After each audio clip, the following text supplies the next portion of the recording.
Muito boa noite! Faz tempo que eu não apareço aqui. Vamos esperar o pessoal chegar, esperar a Madeleine aparecer aqui,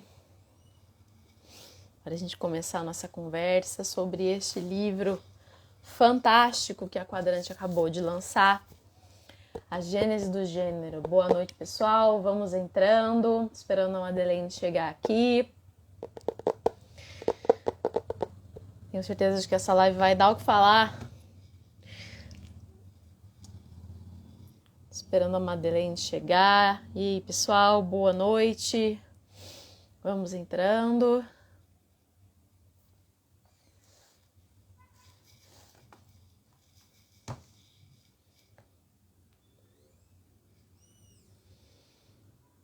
Madá chegou. Vou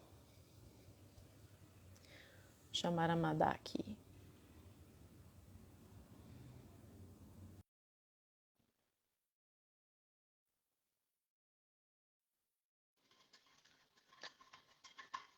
Olá, Madá. Tudo bom? Me ouve por aí? Sim, te ouço bem. Você me ouve bem? Eu ouço. Deixa eu só conectar aqui o meu fone, que eu acho.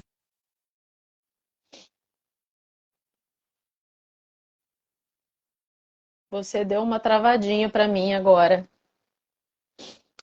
Acho que deve ser por causa da conexão do fone.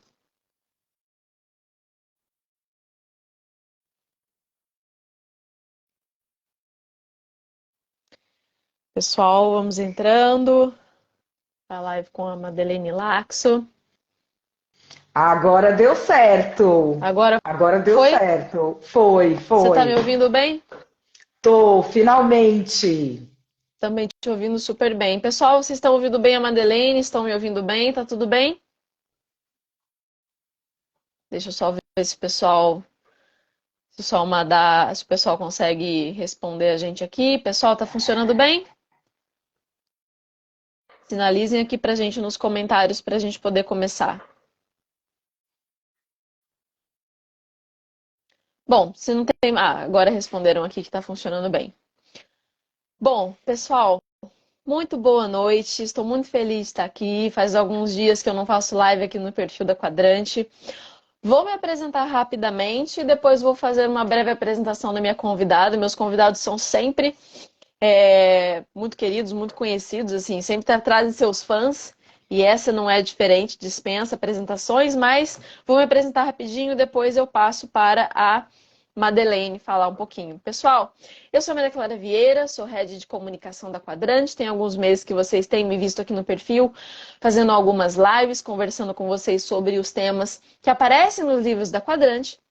E hoje eu estou aqui honradíssima, não tinha nem roupa para vir e vim de rosa, já que é lançamento do filme da Barbie, a gente vai falar de mulher, vamos falar de temas femininos. Vim homenageando e estou extremamente feliz de estar aqui conversando com a Madeleine Laxo, que é jornalista, é especialista em cidadania digital.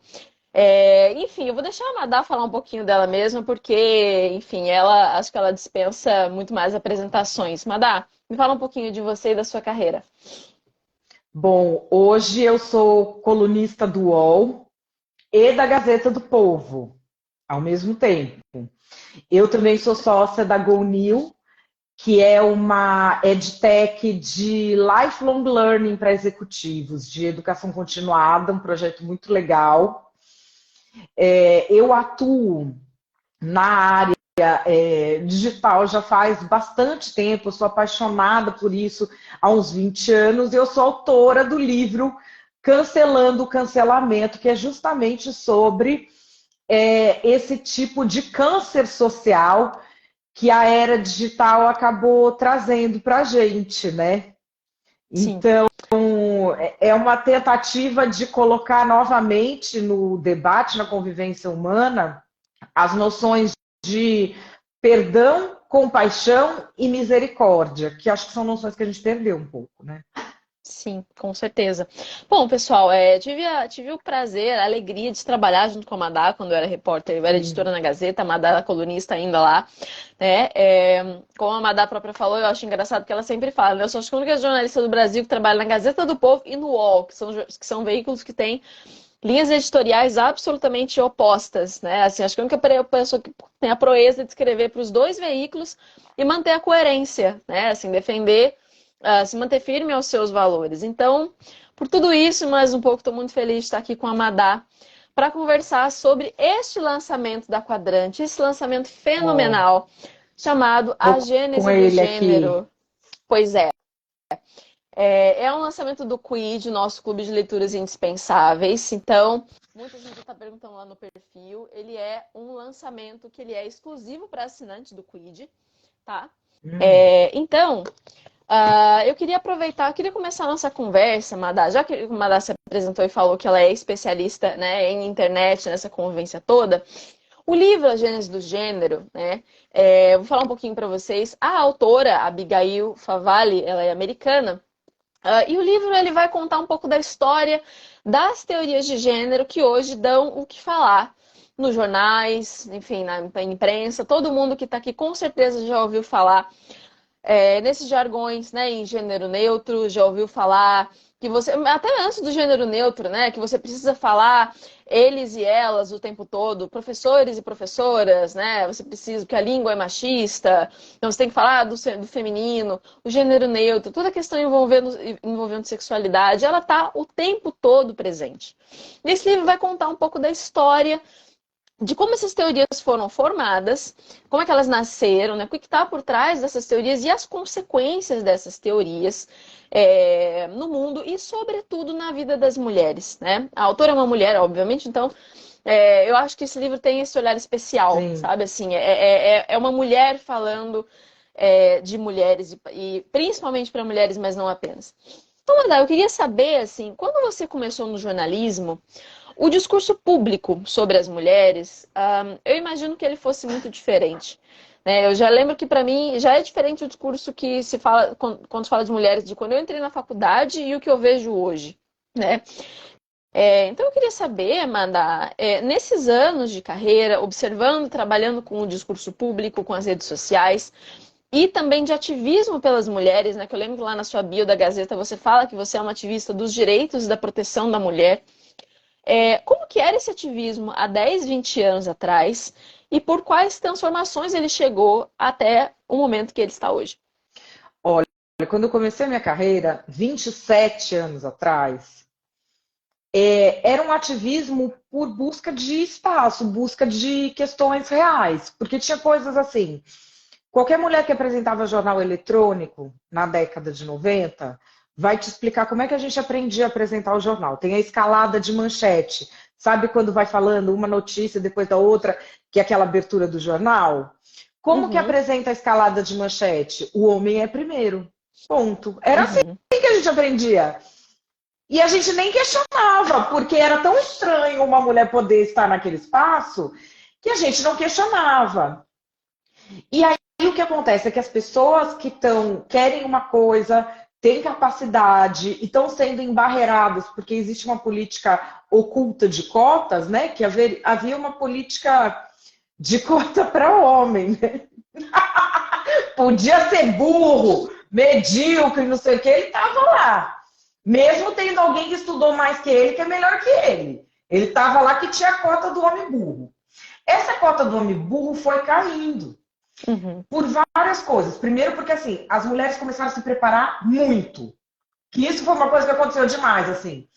Então, por exemplo, eu consigo trabalhar em 4 idiomas diferentes ao vivo. Eu traduzi missa de canonização do Frei Gavão em latim ao vivo. Acha um homem que faz, acha um bonito que faz, vai lá na Fórmula 1 e entrevista as pessoas em 4 línguas diferentes com tradução ao vivo, sem ter tradutor. Não acha. Então aí eu fiz assim.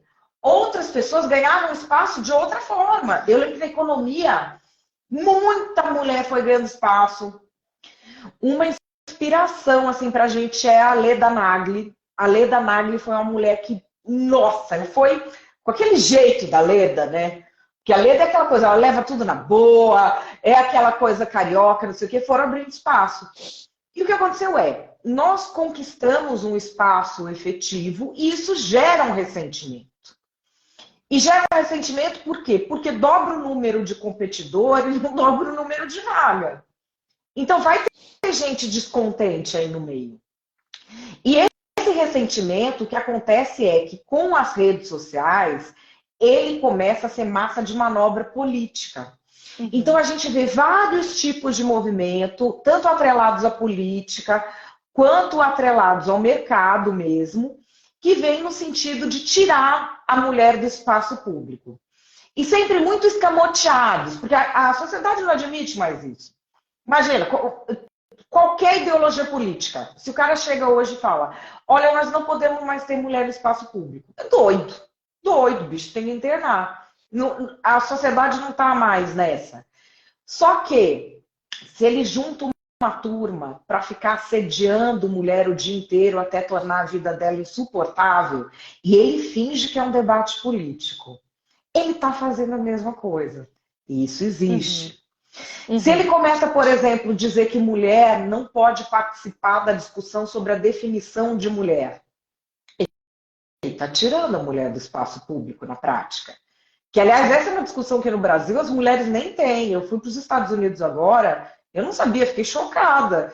Porque as mulheres são muito ativas nessa discussão. Ninguém chega para uma mulher e ensina o que é uma mulher. Não existe isso. Então, assim, o que eu vejo é que a gente teve uma abertura ali para o final dos anos 2000, comecinho de 2000, foi uma coisa que ia abrindo espaço cada vez mais, cada vez você podia estar fazendo mais coisas, inclusive no jornalismo, até que começa a militância de rede social. Começou a militância de rede social, esculhambou com a nossa vida. Aí virou... Esses 2 últimos meses, eu recebi uns 10 Dona Maria volta pro tanque. É uma coisa que nem nos anos 80 um homem falaria em público, porque é muito feio. Deixou de ser. Estou falando. E o mais engraçado, Amanda, assim, eu queria que você aprofundasse nessa resposta sobre o que o ativismo pelas mulheres era antes e o que ele virou hoje. Porque você, na sua fala, você deu um exemplo e eu vou usar da sua fala, né? Você comentou que hoje você tem essa discussão do que é uma mulher, que é uma discussão que a Abigail vai trazer nesse livro, né? Por que a gente está se perguntando hoje? Por que a gente está falando em pessoas que engravidam? Por que você não pode... Por que esse tipo de coisa está acontecendo? Né?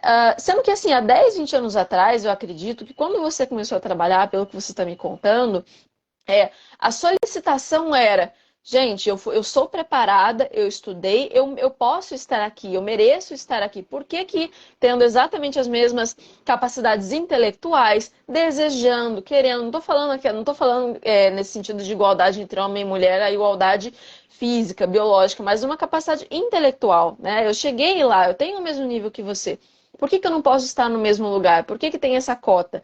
Você tinha o ativismo por isso, né? Por emprego, por dignidade. Acho que essa é a palavra, né? Você tinha um ativismo por dignidade e hoje parece que o ativismo está nessas questões. O que é uma mulher? Parece que...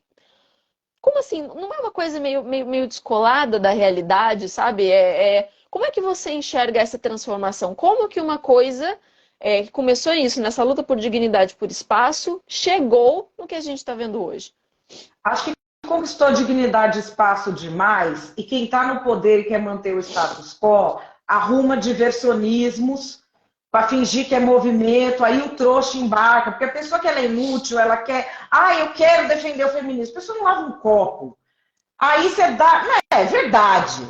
Aí você dá lá uma alternativa para ela fingir que está defendendo não sei o quê, fica feliz. E muita gente embarcou nessa nas redes sociais. Muita gente acha mesmo que é ativista. Você é ativista, o que você faz? Eu tenho um Twitter. Pelo amor de Deus, né? Gente inútil pra caramba. E aí, esse fenômeno das ondas do feminismo, que no livro ela fala muito bem, Abigail. Ela fala das ondas do feminismo e olha que coincidência, no meu livro Cancelando o Cancelamento, eu trago uma entrevista sobre isso com uma autora, a Megan Dawn, que fala sobre a 4ª onda do feminismo, que é essa que vem do ativismo online. O título do livro é The Problem with Everything. O problema com tudo. Então, o que a gente tem? Você começa a substituir o ativismo. O ativismo, ele é político, né? O que é política? É você construir pontes para alterar a realidade e tornar a realidade da forma que você acredita que ela deve ser. Isso é ativismo. Quando você tem um monte de gente mentindo, falando nunca a mulher não sei o quê. No Ocidente, nunca a mulher foi tão policiada. É mentira, melhor época para ser mulher na história da humanidade. Melhor época de garantir direito é agora. Aí vem a pessoa falar, não, porque defender que a mulher nos Estados Unidos é mais cerceada do que na cultura muçulmana e não sei o quê. Eu tenho vontade de pegar essas meninas todas e levar assim para... Ah, eu tenho Eritreia, sabe? Que é tudo tribo. Deixa na Eritreia uma semana para ver se volta falando bobagem ainda. Sabe? Vamos levar lá para um Afeganistão para ver quanto dói uma saudade, parar de ser mentirosa. Porque fala isso para dizer que está defendendo o muçulmano. E aí o que acontece? Quem são as pessoas que embarcam nisso? Né? As empresas incentivam muito isso, porque é uma boa forma de você falar para as pessoas que elas não devem ficar pedindo mudanças. Você tem uma alternativa à mudança, que é a mudança fake. Aí quem embarca? Geralmente é quem tem grana. Porque aí você joga com aquela culpa burguesa. É a pessoa que tem grana, que ela vive do status quo, mas ela queria ser um revolucionário. Só que se ela fizer a revolução, a primeira pessoa que vai rodar e morrer é a família dela e ela. Então não dá para ela fazer a revolução. Porque se ela fizer a revolução, ela tem que começar o quê? Se matando. Então não dá para ela fazer a revolução. Aí ela fica o quê? Fazendo post. E por que isso é perverso? Muita gente fala assim para mim, não, mas se a pessoa posta sobre feminismo, mesmo não militando, feminismo digo, não sobre o movimento feminista, sobre o pedido de igualdade para mulheres. Ou a pessoa defende mais direitos para as pessoas negras. Mesmo ela não sendo um militante, isso é bom porque espalha essas ideias. Mentira. Não é nem bom, nem inócuo. É maligno. E eu explico por quê. Tem um monte de gente fazendo isso, fingindo que está militando. Ocorre que, quando essa gente que tem dinheiro, prestígio e poder, essa elite progressista urbana, começa a fazer isso, eles já são a elite. Quem é que vai aparecer na imprensa? Quem é que vai ser ouvido pelos políticos? Eles. E eles vão tirar o ativismo político de cena. E eles são canceladores. Eles querem o quê? Eles derrubam pontes, eles não cortam. Então, eles não têm uma ação política e nem têm impacto na vida real. O único impacto na vida real é deles, que vão receber tapa nas costas, que os amigos vão falar, nossa, que ativista você tá, hein? Fez um Reels. Nossa, fez um Reels falando só contra o racismo, pintou uma unha de branco. É isso a mudança que essa gente promove no mundo. Então, assim, essa mudança faz o quê? Com que muita gente, cidadão comum, que já viu vantagem em determinados atos de ativismo, por exemplo, toda mulher viu vantagem no ativismo que nos trouxe só na Constituição de 88 o CPF próprio. Você avalia hoje, você tem que fazer conta em banco no CPF do seu marido, cara. Era assim, 88. Não tá tão longe isso. Isso aí não tem 40 anos. Então, assim, a realidade das mulheres sempre foi diferente. E, assim, isso foi alterado. E eu não estou falando nem de movimento feminista. Muitas mulheres pleitearam para, assim, olha, eu sou um ser humano, eu tenho que ter... Gente, não é possível a pessoa ser um adulto e não ter o CPF, cara. Você não tem direito ao CPF, você passa você no nome do marido. Entende? É uma coisa muito... Eu acho que essas circunstâncias. E se eu não casei por qualquer circunstância que seja, né? Enfim, não tá nem. É isso, né? Não, e para as viúvas dava um BO danado. Que teve de viúva que sofreu com isso. Na época da ditadura, quando tinha desaparecido político, essas mulheres ficavam assim, sem chão. Porque o cara sumia, ele não estava morto de verdade. Porque não tinha atestado de óbito, que a ditadura falava que não sumiu. E ela não tinha o CPF dela era do sumido. Você avalia? Então, assim, esse tipo de coisa é uma coisa que as pessoas sentem que vale a pena você fazer a militância. Por exemplo, leis mais rígidas para homem que é palhaço não assume filho. Isso aí todo mundo é a favor, os homens são a favor disso. A questão, por exemplo, da Lei Maria da Penha, que houve muito ativismo, infelizmente não foi pelo ativismo que a gente venceu porque o Brasil foi condenado numa corte internacional devido ao tratamento com as mulheres. E aí o que acontece? Você tem uma alteração real na lei mais conhecida da nossa história. Não tem lei mais conhecida que a Lei Maria da Penha. Isso são coisas que as pessoas querem. Agora, ativismo para que discute aborto com 6 meses de gravidez. Alguém quer? Porque, assim, no meu livro eu até coloco isso. A discussão do aborto, mesmo quem é a favor, estava numa discussão de se o feto é viável ou não fora do corpo da mãe. Essa galera que está só no universo simbólico já trouxe a discussão para. Tá, é viável, mas vamos matar. Então, assim, vai ficando tudo tão extremo, mas tão extremo, que as pessoas começam a pegar ranço de ativismo. Sendo que nem tudo na vida, nem tudo não, a maior parte das coisas na vida a gente não dá conta de resolver sozinho. A gente se unir a pessoas de alguma forma para conseguir mudanças, inclusive econômicas, sociais, políticas, e isso tem se perdido muito de vista, né? Sim. Amanda, você deu algumas brechas aí para minha próxima pergunta. Alguns pontos rapidamente que eu vou recuperar da sua fala para a gente passar para o próximo assunto que é relacionado ao que você está dizendo. Você comentou dessa questão das empresas, né? Assim, do quanto as empresas investem nesse ativismo. A gente está focando na questão da mulher porque é o tema que a Abigail entra no livro, né? Mas o quanto as empresas compram essa coisa de ativismo feminista, o quanto a internet fala, né? O quanto ela apela, fala de feminismo. E assim, a minha pergunta para você vai ser: como que esse ativismo virtual contemporâneo influencia na condição feminina? Porque você deu um bom exemplo. Quando a gente fala de ativismo, embora a gente tenha um pouco ranço da palavra, que parece aquela pessoa chata que fica espizinhando, ativismo, como você comentou, é você pedir de forma organizada, com um grupo de pessoas, uma determinada mudança da sociedade. E é o que você falou, não precisa necessariamente chamar de feminismo, mas, puxa, nós mulheres queremos votar. Nós mulheres queremos licença maternal, nós mulheres queremos ter segurança pública, nós precisamos de mais segurança. Né? Nós mulheres queremos que os homens que nos abandonam grávidas e etc. paguem por isso, sejam obrigados a pagar pensão, tudo mais.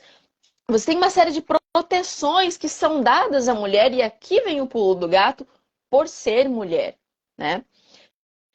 Você tem uma série de proteções dadas à mulher, e aqui eu acho que a gente tem que definir muito bem.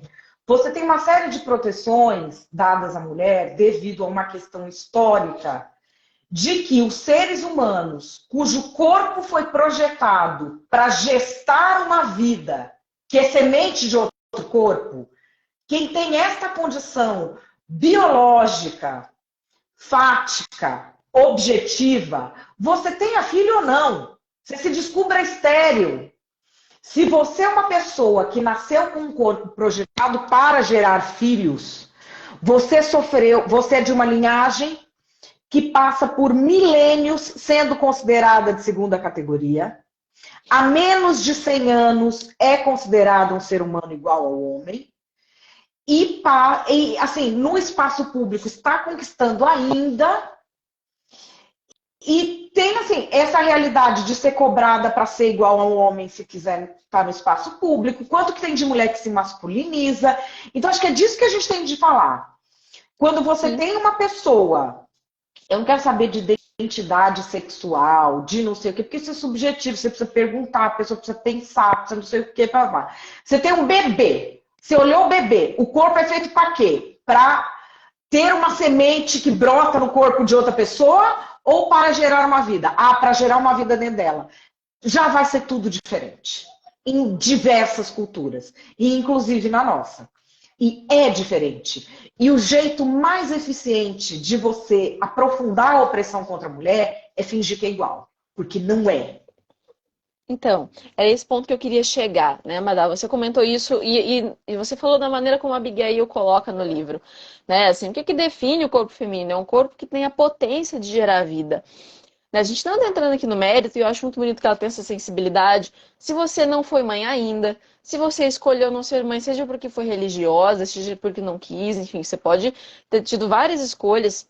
É isso, né? Enfim, escolhas que não. Você pode ser estéril, né? Você pode ter tido precisado retirar útero numa cirurgia por conta de uma doença. Se você nasceu com a potência de dar a vida, o seu corpo vai ter uma determinada estrutura biológica e essa estrutura biológica te coloca numa posição de vulnerabilidade física. E é por isso que a gente protege. É por isso que nas guerras você protege primeiro as mulheres e as crianças, né? Porque você protege a potência da vida.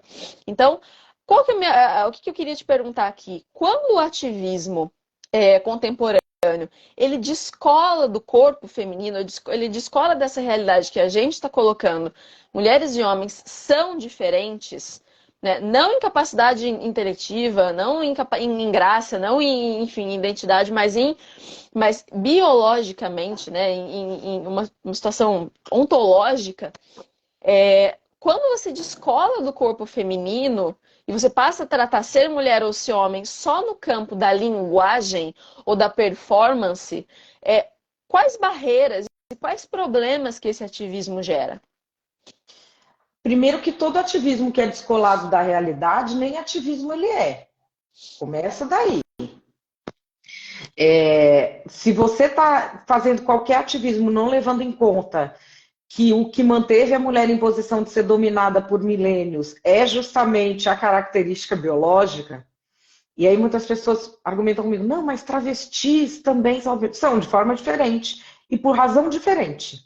Por razão completamente diferente. Não, são questões diferentes. E eu só sei do meu problema, porque eu só sou mulher, nunca fui travesti. Então eu só sei do meu. Não é verdade. As pessoas vêm comprar de mim, você não defende as mulheres. Eu nunca fui trans. Sou mulher, assim, eu só sei essa realidade. Não sei como são as outras. Não me meto a flanelinha de minoria, sabe? Eu defendo os negros, faz aquele combo de que a pessoa defende tudo e no fim ela não defende nada. O que a gente tem com esse descolamento é que você tem uma maneira muito sagaz de calar a mulher, né? Que é você ensinar a mulher o que é ser mulher. E tem uma coisa tão curiosa, estava conversando com um amigo meu, pastor, conservador, e ele falando assim para mim, menina, quando eu me formei pastor, as feministas pra gente era o demônio, porque elas defendiam o negócio do aborto, e não sei o que, era assassina de bebê, era não sei o que lá. Eu falo, agora, nós conservadores estamos indo lá proteger as feministas, porque elas estão apanhando na rua quando elas entram no debate sobre gênero e sexo.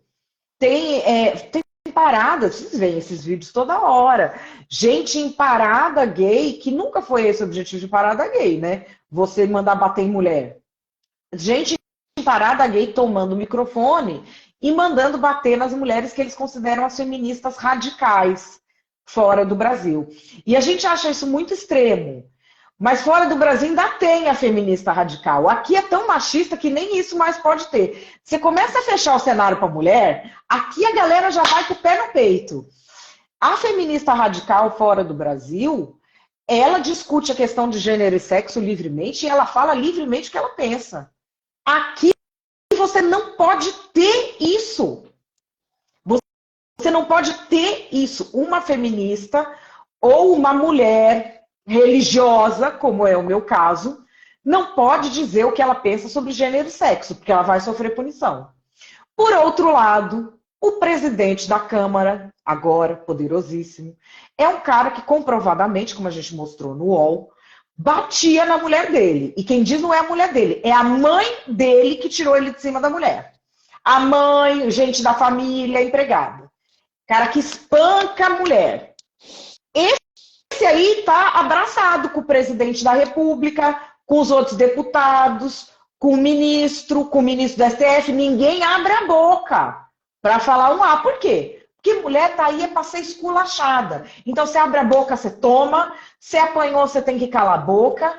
É isso que a gente vive hoje, porque quando você vai, vamos dizer, não só fugindo do conceito do que é mulher, mas criando N subdivisões, você tem um mecanismo muito interessante para calar a mulher, que é assim, a mulher abriu a boca. Eu sou contra a violência contra a mulher. Aí você vai lá e cata uma foto dela, sei lá, cata uma foto com o Tiro-Lipa. Ué, mas você tirou foto com esse. Mas você é amiga desse assediador, então você não é contra a violência. Você merece morrer, você merece não sei o que lá. E se faz isso. Então, assim, hoje, com esse ativismo só de universo simbólico, a mulher perde muito. Porque a mulher não é o natural de estar nesse espaço. A mulher é quem está brigando. Ainda. Vamos dizer, não por igualdade para ser igual ao homem, que eu nem quero, que eu acho coisa horrorosa. Não tenho paciência com homem. Se chora, então, quando inventaram o homem que chora, para mim, olha, pelo amor de Deus, olha, não tenho nenhuma paciência. Mas, assim, para ter os mesmos direitos objetivamente. Não dá para você dizer que mulher tem o mesmo direito objetivamente quando você tem na presidência de um dos poderes uma pessoa que espanca a mulher. Não existe. Houve muito mais, isso eu lembro, quando o presidente Lula indicou o ministro Joaquim Barbosa para o Supremo Tribunal Federal, ele tinha um processo porque ele bateu mesmo na ex-mulher dele. Isso foi uma gritaria na época, não tinha rede social assim, então acho que as pessoas não lembram. O presidente Lula foi lá e falou assim, não, mas ele bateu nela com uma meia. Não é passação de pano que nem foi agora, que nem agora pro Lula. Na época, como não tinha esse povo que fica na internet o tempo todo apupando político, né? Tipo fã de político, ia todo mundo pensando. No fim foi aprovado, mas assim, se falou disso muito, muito. E assim, a mulher já tinha perdoado o cara, ficou amiga dele, separou, mas ficou amiga, não sei o quê, já tinha passado 20 anos. Tava todo mundo lá. A ex do Lira tá dando entrevista essa semana. Quem falou disso aí? Onde é que vocês viram falar disso aí? Onde é que vocês viram ir lá cobrar o Lula? Onde é que vocês viram ir lá cobrar os ministros do STF? E aí, lindão? Como é que é? Vai proteger a mulher ou não vai? Nós nem vemos mais isso, pra você ver. Porque agora você não precisa, vamos dizer, se complicar para vamos vestir a túnica do ativista. Você pega lá um pronome neutro, uma frase não sei o que lá, e diz que está militando. E as pessoas vão aprendendo que elas vão ter que ficar caladas, porque isso aí é o que tomou o lugar, e você não vai ter mais essa coisa dos direitos, né? Sim, acho que assim, um ponto que a Abigail fala bastante no livro e que eu já vi você escrever bastante na Gazeta, se você topar, enfim, você pode falar um pouquinho mais desse ponto, mas é que assim, quando a gente descola o ativismo pela mulher do corpo feminino e das necessidades do corpo feminino e que vem do fato de próprio de ser mulher, de haver uma natureza concreta em ser mulher, não ser só uma performance ou uma coisa social, é que você acaba esbarrando em questões, por exemplo, quando a gente fala hoje dos espaços exclusivamente femininos, que eram vistos como espaços seguros, espaços de segurança, ou da questão dos esportes, ou da questão de várias coisas que ao longo da história foram conquistas das mulheres para que estivessem fisicamente seguras, ou essa questão da violência que você colocou aqui, né? Assim, coisas básicas como você manter as mulheres fisicamente seguras, porque são mulheres, porque é preciso protegê-las, não porque sejam fraquinhas no sentido de menosprezo, sabe? No sentido de nossa, que coisa tosca, mas no sentido de serem fisicamente menores do que os homens, né, em termos de estatura, de força física. Então, e elas têm, e por ter potência de gerar vida, elas devem ser protegidas e preservadas para elevar essa dignidade, ao invés de você olhar para o esporte feminino, para os espaços físicos, para os banheiros públicos, para as escolas, para esses espaços, fica mais interessante você falar de você falar de linguagem, né? Você deu dois exemplos, então vou tirar da sua fala e queria que você refletisse sobre esta mudança, que é isso, assim, você é mais importante num contexto em que você abriga um suposto acusador, tô falando em suposto porque eu não li a matéria, tá, Madá? Então, mas você tá falando de uma acusação de um problema de violência física e uma pessoa que ao mesmo tempo entra na defesa da mulher, entra supostamente na defesa da mulher falando e não, você não pode falar em mulher mais, né, Lula no Twitter. Sabe ao que eu estou me referindo? Então, Me parece, e a Abigail fala muito disso no livro, que quando a gente troca o sexo feminino, a definição do que é mulher como uma coisa concreta, por essa ideia vaga de gênero, você começa a erodir elementos e estruturas que defendem a mulher para defender coisas que são fantasiosas, né? Assim, que falam com ninguém. Aqui já tá tendo um festival de cachorro. Pera aí. Meu filho chama todos os amigos do condomínio aqui, cada moleque que vem, esse cachorro grita. Mas, enfim, essa questão dos espaços e dos esportes, você vai ver ela abordada sob um ponto de vista que, assim, eu que cresci num colégio católico anos 70, anos 80, tenho muita familiaridade, que a mulher tem que calar a boca mesmo e ficar no lugar dela. É bem para colocar isso. É bem para colocar isso. Porque, assim, falar em esporte. Ah, porque esporte tem que ser inclusivo. Se a gente é louca, esporte é competição. É exclusividade. A base do esporte é o quê? É incluir ou competir? Porque se é incluir, inclui eu então, me dá lá uma medalha de ouro do decathlon, já que eu sou alguém que não tem chance nenhuma. A base do esporte é a competição, menos quando é com a mulher. Quando é com a mulher, aí ela tem que aceitar incluir. Alguém perguntou para as mulheres do esporte se elas aceitavam? Não, porque não precisa. Mulher tem que aceitar tudo. Tudo que vier tem que aceitar. Você não precisa perguntar, você cria uma regra. A questão do banheiro. A questão do banheiro, uma coisa que eu digo, as pessoas falam, não, mas não é justo também mulheres trans, ou o que quer que seja, as pessoas, como é que se definam, ou travestis, terem de usar um espaço que é masculino. Eu vou te dar um exemplo assim muito simples. Roberta Close entra num banheiro de mulher. Alguém vai perceber que não é uma mulher? Se você percebe que não é uma mulher, não pode entrar no banheiro, ponto. Porque o principal problema é o quê? Não é com pessoas que têm disforia de gênero. O principal problema é quando a pessoa se aproveita da regra. E esse problema é um problema que tem surgido muito. Você tem estatísticas no Reino Unido que a maioria dos estupros é assim. Ah, mas são as pessoas trans que estupram? Claro que não, claro que não, porque eles são 0,0006% da população. Estuprador é muito mais. O que acontece? Tinha um espaço que não podia, só podia entrar mulher. Aí você flexibiliza o que é mulher. O cara que não tem nada a ver com essa discussão, ele é só estuprador.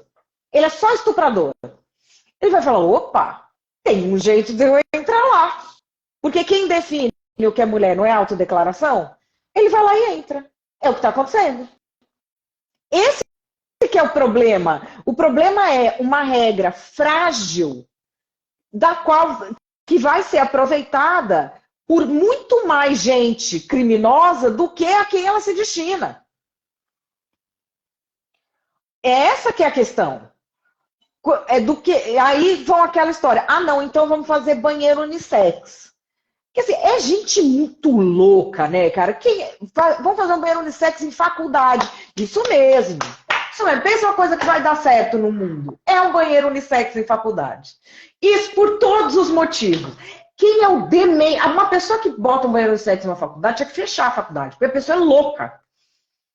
Assim, não tô nem falando mais da questão de homem, mulher, não sei o quê. Mas, gente, não dá para ter um banheiro unissex numa faculdade.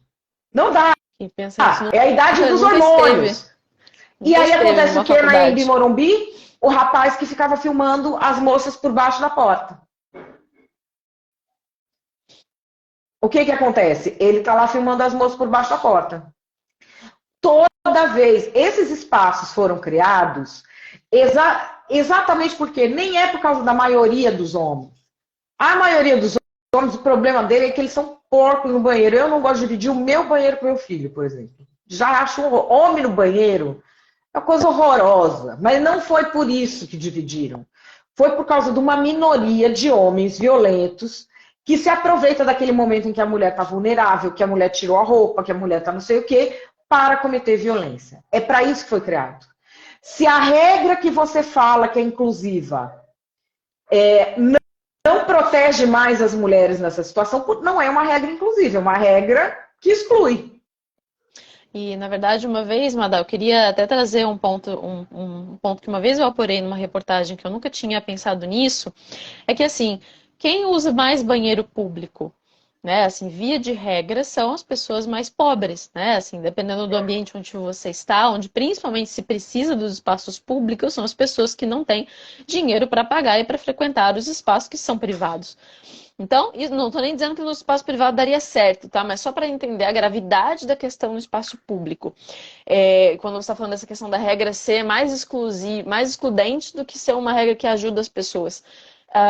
Uma vez entrevistei uma autora que falava exatamente isso. Quando você troca, por exemplo, o termo mulher ou homem por essa infinidade de gêneros como a gente tem visto, né? Como se torna simplesmente uma questão de linguagem, de autodeclaração, você está excluindo um monte de gente, uma mulher que simplesmente cresceu a vida inteira se entendendo como mulher, como deve ser, esbarra num banheiro e tem aquele monte de símbolo, toda aquela linguagem, todas essas palavras esquisitas. Ou quando você lança uma política pública voltada para a mulher, e aí você vai lá e chama ela de pessoa que engravida. Peraí, então se eu sou mulher, então eu sou uma mulher pobre que nasceu, né, numa comunidade, se eu preciso daquele serviço e eu tô assim, peraí, mas eu não engravidei, então eu não sou uma pessoa que engravida, esse negócio é pra mim, né? Ao invés de você simplesmente chamar ela de mulher, certo? E você vê Acho como isso é interessante. machista? Você vê como isso é machista? Que a palavra mulher apaga por causa de quem nasce com o sexo masculino, mas se entende como mulher. Mas a palavra homem não apaga por causa de quem nasce com sexo feminino e se entende como homem. Aí tudo bem. Porque você nasceu com aquele corpo, você tem que calar sua boca. Então, por isso que muda a nomenclatura de mulher, mas por que a do homem não está mudando? Por que a do homem não está mudando, sei lá, para pessoas com pênis, pessoas que não engravidam? Por que não está mudando? Porque é machismo puro isso aí, não é inclusão.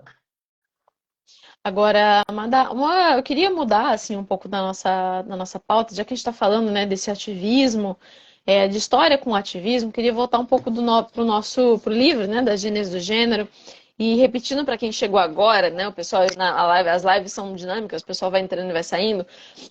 Esse livro conta a história. É uma professora que foi pesquisadora das teorias de gênero e conta a história desse ativismo que a gente está aqui comentando a respeito, né? Assim, desse ativismo feminista, como que ele passou por várias fases até chegar no ponto que nós estamos hoje, né? Que tem todas essas discussões que a gente está comentando, principalmente voltadas para a linguagem. Mas, Madá, o que eu queria saber esse livro, A Gênese do Gênero, ele foi escrito por uma mulher que ela passou pelo feminismo, né? Ela se declarou feminista por muitos anos, e ela chegou à fé católica por uma via inusitada, por assim dizer, né? Ela estudou o valor sacramental do corpo. Então, toda essa conversa que a gente está tendo aqui sobre o valor do corpo da mulher, de você reconhecer que ser mulher é uma questão de essência, né? Que existe uma coisa concreta, que não é só uma declaração, que não é uma invenção, que não é uma linguagem, uma performance, não é você usar rosa ou não usar rosa, é uma essência, existe uma coisa concreta. É, e ela chegou à fé católica estudando justamente o valor sacramental do corpo, né? Assim, o valor tem o corpo não apenas é valoroso do ponto de vista biológico, como uma definição biológica, mas ele é para ser visto como um sacramento, como alguma coisa divina. E achei bonita, interessante ver essa trajetória dela. E você tem uma trajetória de vida e de carreira marcada pela defesa da mulher e pela convivência com a fé, né? Te vejo sempre no Twitter interagindo com pastores, com padres, falando da questão feminina o tempo todo. Você esteve lá nos Estados Unidos com amigos queridos meus também, falando sobre essas questões de gênero também, se fala bastante, e falando de religião. Então, eu queria ouvir, Mandar, agora falando um pouco mais de você, como que esses temas, a defesa da mulher e a fé, convergem na sua vida e nas causas que você defende hoje. Assim, eu li uma coisa no livro que foi algo que sempre me marcou do feminismo clássico que a gente estudava, que é o existencialismo francês, Simone de Beauvoir, a mulher, ninguém nasce mulher, se torna mulher. Ocorre que o que ela queria que a gente se tornasse era um homem. Ela achava a mulher a coisa mais chata do mundo. Tudo que era feminino ela não gostava. E também ela foi muito sacaneada, né, em relação amorosa. Então acho que ela era uma intelectual, não queria sentir por baixo e pregava. E eu cresci com esse feminismo que pregava coisas que eu acho que assim é mais importante que a mulher seja independente do que ela seja feliz. E o que é exatamente essa independência que se prega? Porque ninguém é ermitão. Uma coisa que eu defendo, por exemplo, meu pai muito católico, sempre falava para mim, ele falava assim para mim, filha, mulher, para ser respeitada, tem que ter independência financeira. Você tem que ser, nem que seja um pé de meia que é seu, que todo mundo saiba que se amanhã vierem crescer para cima de você, você pode picar mula se você quiser. Meu pai, muito católico, me dizia isso que é verdade. Só que isso é diferente de você não aceitar a ajuda de ninguém nunca. De você não saber conviver como um casal. Porque a gente fica no meio de duas loucuras. Uma que é essa, que nada que é feminino presta. Maternidade não presta. Tudo estereotipado, né? Tem umas até que, cuidar do cabelo não presta, cuidar do não sei o que não presta, cuidar do corpo, que é o templo sagrado que você ganha de Deus, também não presta. Nada presta porque tudo que vier associado ao feminismo não presta, é menor. Então a maternidade é menor, é tudo menor. E do outro lado, eu acho que a gente também tem umas pessoas no mesmo nível de delírio, entendeu? Idealizando coisas sobre casamentos abusivos. Eu acho que todos esses grupos que vivem muito de apontar o dedo, sabe, tinha aquela coisa de medir, como é que é? Medir a altura de saia, mulher que se dedicava a medir a altura de saia da outra, e só vai ser feliz caso se comporte assim, e aquela coisa muito dura de expiação pública de pecado. Eu acho que são dois extremos em que ninguém é feliz. Primeiro, porque hoje em dia, o que eu mais vejo de gente pregando, não, porque eu sou antifeminista, eu sou pela família tradicional, tudo mãe solteira igual eu, sabe? Deixa de ser cara de pau enganar as pessoas. O que eu vejo de curso de família tradicional, assim, por mulher que está no quarto casamento, que tem caso na justiça, assim, rumorosíssimo, entendeu? Se joga aí em festa bebendo, enganando os coitadinhos na rede social, fingindo que sua família é tradicional brasileira. E do outro lado também eu vejo, bom, eu tenho um caso, aliás, rumoroso, que envolve um suposto autoexílio, de mulheres assim que se apresentam para o mundo como muito independentes, representantes do feminismo, e não sei o quê, e que são sustentadas pelo marido, tem um casamento super tradicional, família mais tradicional que o povo que vai na igreja. Aí fala, não, porque eu estou fazendo isso, vou para o exterior, tá lá acompanhando o marido, onde o marido vai atrás. Nós não temos isso agora, esse fenômeno, com a história da primeira dama feminista. Você quer coisa mais submissa do que primeira dama?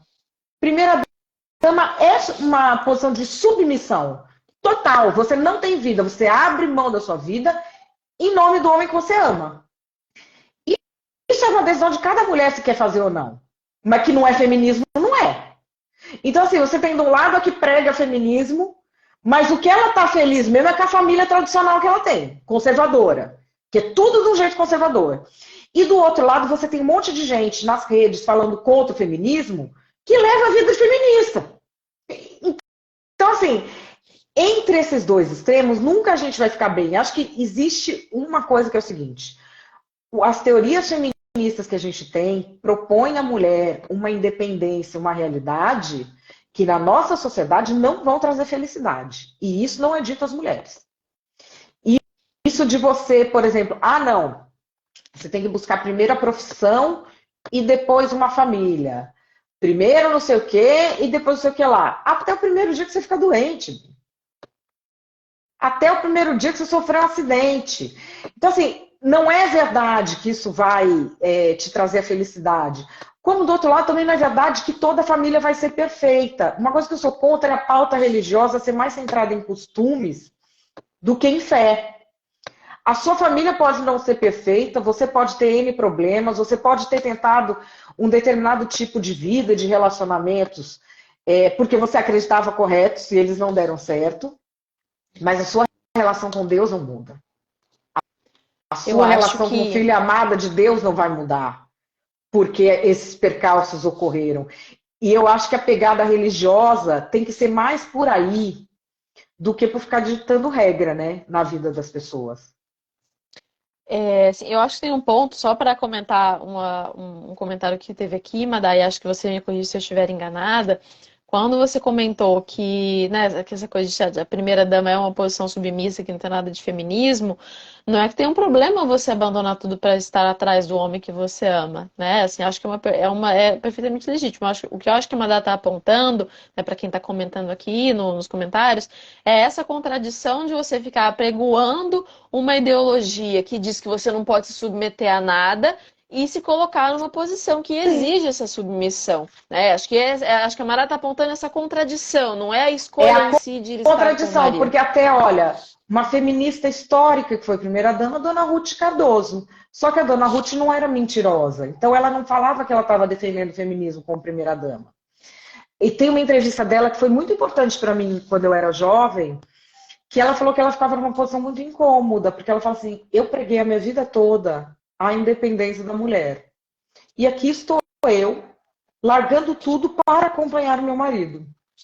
Aí ela falou: eu fico numa posição desconfortável. Tanto que ela foi encontrar uma coisa para ela fazer que fosse significativa, que no fim foi, que foi o Bolsa Escola. Ela universalizou o ensino público no Brasil com um programa que ela criou. Mas ela nunca foi desonesta de dizer que aquilo que ela estava fazendo é feminismo.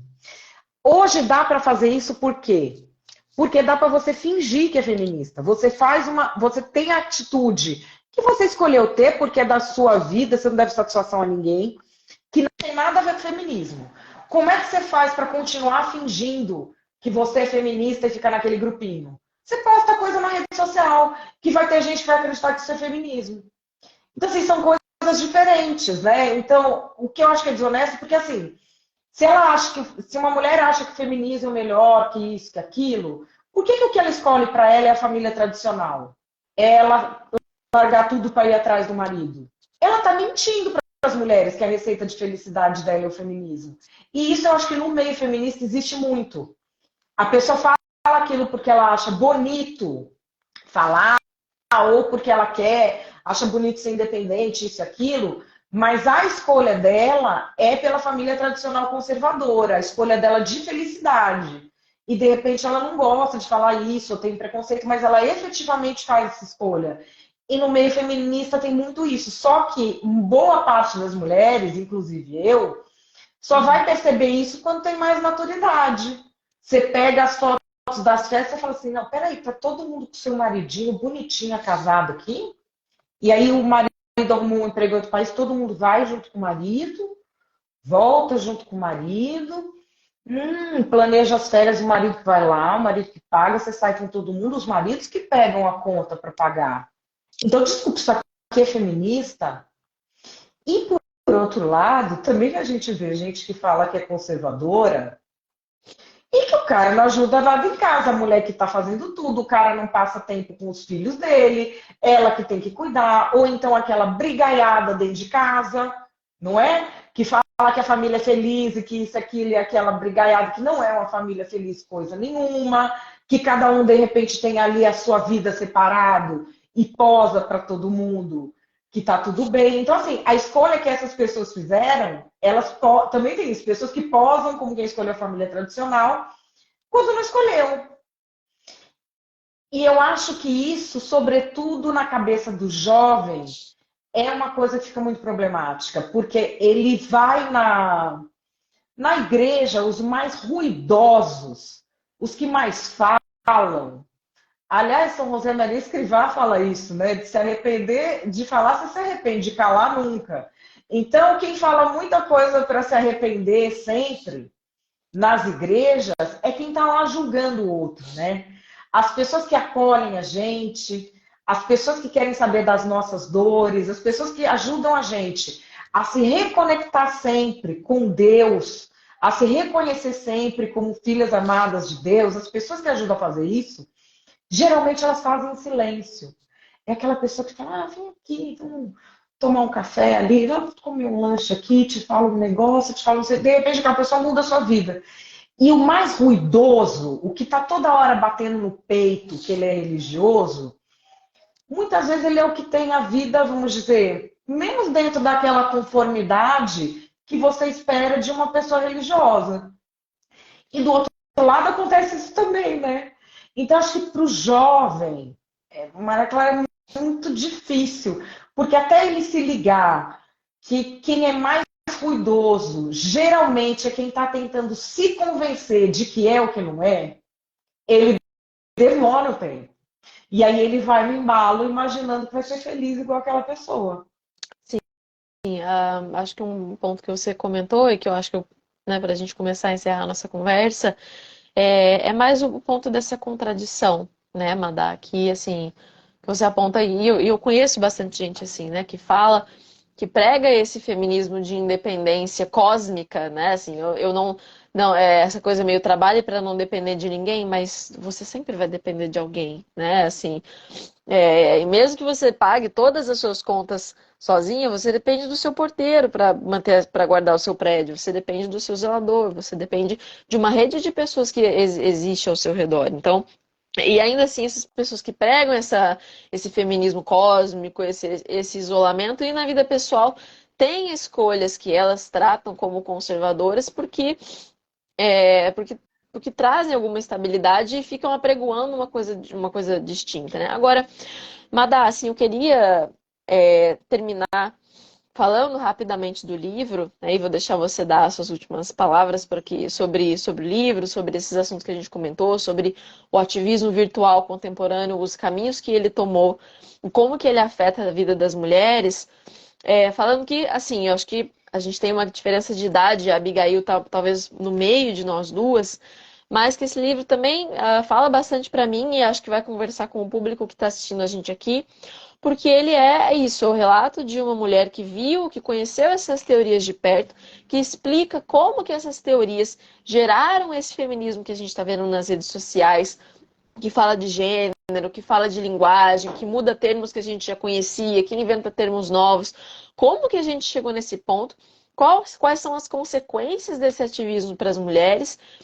E o que tem isso de paralelo com a religião? Né? Eu acho que são esses três pontos que são importantes de serem ditos e que tem uma trajetória bem interessante, uma trajetória de quem veio de dentro da universidade, de que viveu, de que conheceu essas teorias todas, é, que viu essas contradições dos machismos que existem, mas que viu um caminho de afirmação não da raiva, do ranço entre homem e mulher, mas de afirmação da dignidade da mulher. Que é uma coisa que São João Paulo II pedia, que é uma coisa que o Papa Francisco pede, né, uma coisa que é solicitada pela doutrina social da Igreja, então, que está em perfeita consonância com a nossa fé. Então, eu vou E que deixar é você uma coisa terminar. assim, que acho que Jesus deixou claríssimo, né? Naquela história lá de Marta e Maria, que ele vai lá na casa, ai, minha irmã tá aí ouvindo o senhor, não veio aqui me ajudar. Ela tá fazendo o que ela é importante. Que é a moral judaico-cristã, é a moral que considera a mulher com os mesmos direitos, né, de um homem. A questão do divórcio também. Outro dia eu estava lendo essa passagem do divórcio, que os caras podiam jogar a mulher na rua na época de Jesus. Ah, cansei, puf. E ele, não, não é assim, não. Não é desse jeito que funciona. Então, eu acho assim, esse livro, ele vai conseguir explicar em detalhe um processo que muita gente não entende. Tem um vídeo, vocês podem procurar, do Dennis Prager, de 2019. Eu não me lembro qual é o programa de TV que ele estava falando assim, 2019, hein? Olha, logo, logo, se você disser que homens não menstruam, você é capaz de ser apedrejado e pode até condenado judicialmente. E todo mundo ri. Como assim homem menstrua? 2019. E de repente nós estamos no que nós estamos hoje. Como é que isso acontece? Eu acho que esse livro é um livro que, para mim, foi decisivo para trazer essa contextualização sob o ponto de vista de uma mulher que estava lá dentro, lecionando estudos de gênero. Porque ela vai mostrando o que vai acontecendo com a própria prática que ela tem no dia a dia. E uma coisa muito curiosa, né? De como os alunos foram ficando sempre no mesmo circuito de raciocínio, sem capacidade de abstração. Você fala uma coisa e a pessoa já te rotula, ela te rotula, já chama um bando, porque aí você está fazendo isso, mas não está aqui. É sempre o mesmo, vamos dizer, o mesmo circuito de pensamento. E ela vai mostrando essas técnicas de tipo, se eu falo isso, eles perguntam tal coisa. E você vai percebendo muito essa coisa do dia a dia. E a questão que ela traz religiosa, eu acho que ali vai uma caminhada muito bonita, porque ela começa desde a questão das duas grandes mulheres da Bíblia, né? Eva e Nossa Senhora. Então, desde a questão da contraposição entre os papéis de Eva e de Nossa Senhora, até a jornada pessoal dela como mulher. Dela como mulher que cresceu aprendendo, como eu cresci, teoricamente, que a mulher não é feita para ser feliz. A mulher é feita para ter liberdade. E aí você vai me dizer, mas não é possível ter felicidade sem ter liberdade. O que se considera liberdade é que é a questão. A liberdade de quê exatamente? Qual é a liberdade que nós estamos falando? Ser uma pessoa livre ou não ter vínculos? Ser uma pessoa livre ou viver brigando com o mundo porque você vê tudo, amarra em tudo que é coisa que não está te amarrando? Então eu acho que essa jornada ela vai fazendo, e eu acho que mistura a jornada do encontro espiritual dela com o amadurecimento e o fato de ter se tornado mãe. Porque essa é uma mudança, assim, é um divisor de águas para toda pessoa que tem filhos, né? Ter filhos é algo que muda a pessoa. Eu digo mesmo filho adotivo. Ter filhos é algo, assim, muito definidor para as pessoas. E a forma também como ela começa, por meio da fé católica, a enxergar o corpo também como sagrado. Porque a gente tende a fazer essa divisão que não existe, que assim, o seu corpo é para você ter prazer. E a sua alma que é sagrada. A sua alma não vai ser sagrada nunca, nem feliz nunca, se o seu corpo for para você ter prazer. Seu corpo não é só para você ter prazer. Porque se o corpo for só para você ter prazer, você não dura a adolescência, né? De fato. Se você falar, não, vou prazer, você não dura a sua adolescência. Então não é para isso.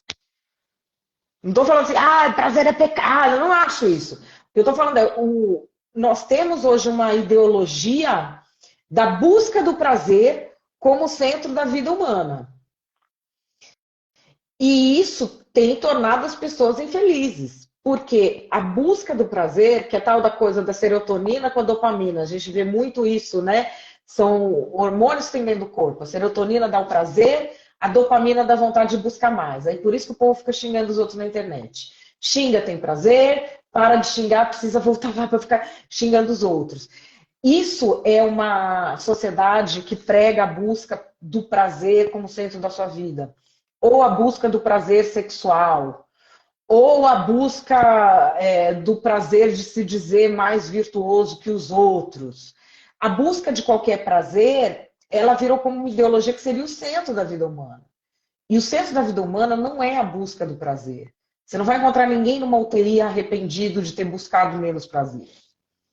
As pessoas vão se arrepender de ter buscado menos umas às outras.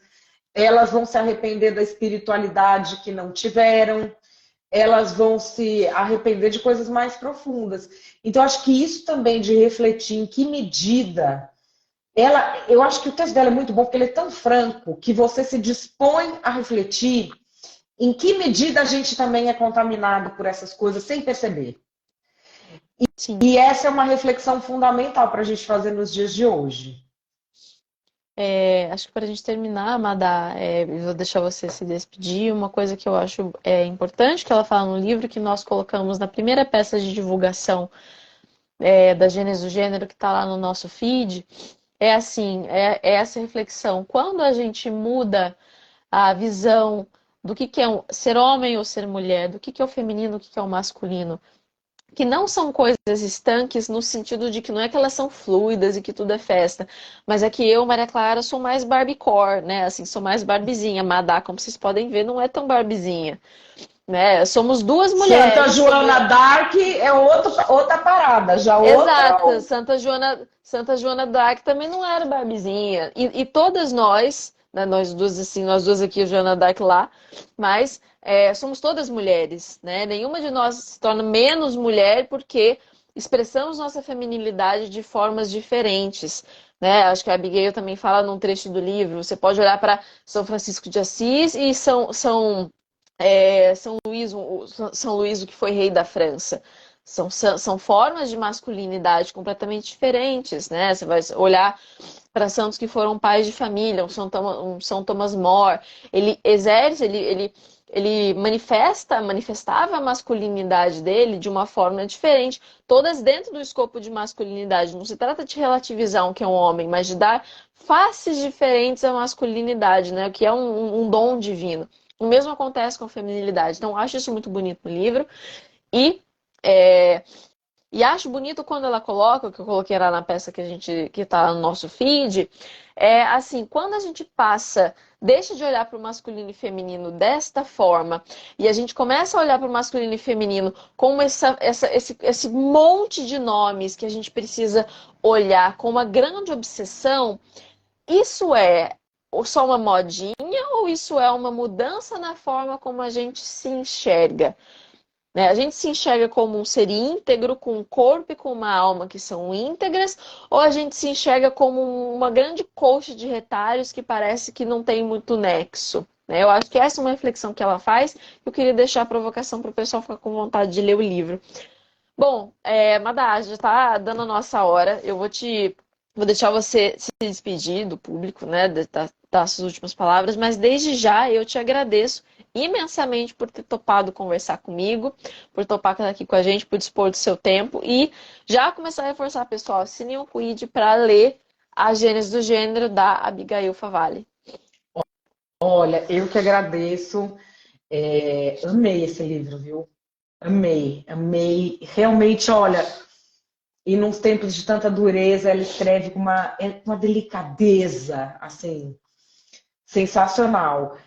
E, assim, estou muito feliz de estar aqui, de poder, raras vezes, né, eu posso falar sobre fé, sobre temas que são fora, assim, da minha atuação profissional e que, no fundo, são os temas sobre os quais eu mais falo com as pessoas por prazer não são exatamente os da minha atuação profissional. Então é sempre muito bom ter essa oportunidade aqui. Agradeço a você, viu, Maria Clara, editora Quadrante. Nossa, foi sensacional. A gente nunca tinha feito live juntas, né? A gente se Não, a fala gente se fala tanto e não tanto, a faz gente live. tranca. Pois é, a gente fala tanto e nunca gravamos nada. Fica aqui essa e convite para que você volte mais vezes. Fico muito feliz que você tenha gostado do livro. Mais uma vez, muito obrigada, Madá. Fico muito feliz de ter você aqui. Obrigada a vocês que acompanharam a gente. E vou mostrar mais uma vez, pessoal, A Gênese do Gênero, da Abigail Favale.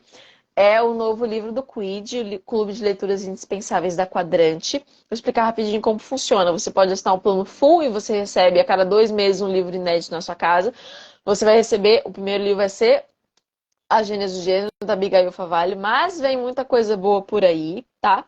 Ou você pode assinar o plano de acesso, que é o plano mais básico, que não dá R$ 10 por mês, e você ganha acesso à loja exclusiva, onde você pode comprar este livro e os outros que já saíram do ciclo, né? Nós estamos no terceiro livro do Quid. Então, fica aí o convite para vocês assinarem, conhecerem. Vem muito conteúdo aqui na página da Quadrante, com a Abigail Favale, com outros convidados, sobre a gênese do gênero, tá? Eu esqueci de fixar o nome aqui da live, gente. Mas o livro se chama A Gênese do Gênero, tá bom? Pessoal, muito obrigada. Madeleine, muito obrigada. E boa noite para vocês. Beijo, Madá. Fica com Deus. Tchau. Amei.